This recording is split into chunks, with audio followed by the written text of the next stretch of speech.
Good morning mga kalola. Ari naman ko sa babaw, makuha na naman ko sang silak sang adlaw. So, alas 6:20 na ko din nakaabot kagina. So, hambal ko adlaw na dapat alas 6 ari na ko di kaso lang naligo pa ko, nagtinlo pa ko sa akon nga pilas. So, gusto ko man tayo mag-jogging kaso lang talakas ang pilas ko kadugay mag-ayo. Ambot na ano ni siya, isa na kabulan sobra na, wala pa nag-ayo. Ambot na namian siguro sa akon maghala ka papasakit.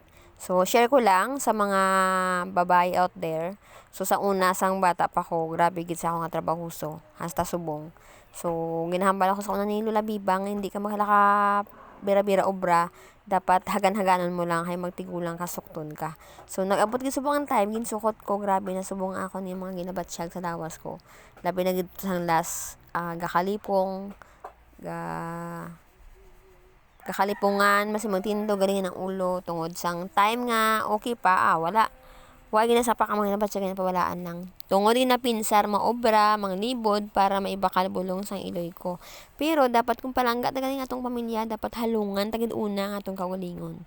So, amo ginang ako nga narealize, subong, nga maginabatsyag na ko.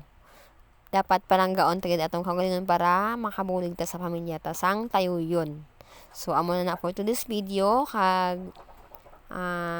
ginaano ko gid sa ibanda akon maginabatsag na kamo sa lawas nyo, hindi na magpadugaya, magpa-check up na para mahibalaan, para madali mabulong, hindi ka na mag-suffer, pati ikaw, pati ang pamilya mo nagagwanta. Kaya mo na natabo sa akon, una-una na pawalaan ko lang ya, okay na niya, di ha magid ko lala. So, ginaobra ko Japon, galibod Japon, masiga, ga-bleeding na. Pag naguntat ang dugo, libod na naman. So, pawalaan ng Japon tungod ginapinsar ako gidya si nanay. Wala ako sang iba kalbulong sa nanay ko. Kag gusto ko makabulig sa bana ko. Tungod pila man ang bala ang 500, gamay-gamay katama. So, ginapinsar ko gid nga mabuligan ang bana ko kag ang nanay ko. So, dapat gali, para hindi magpinitin siya ang tanan.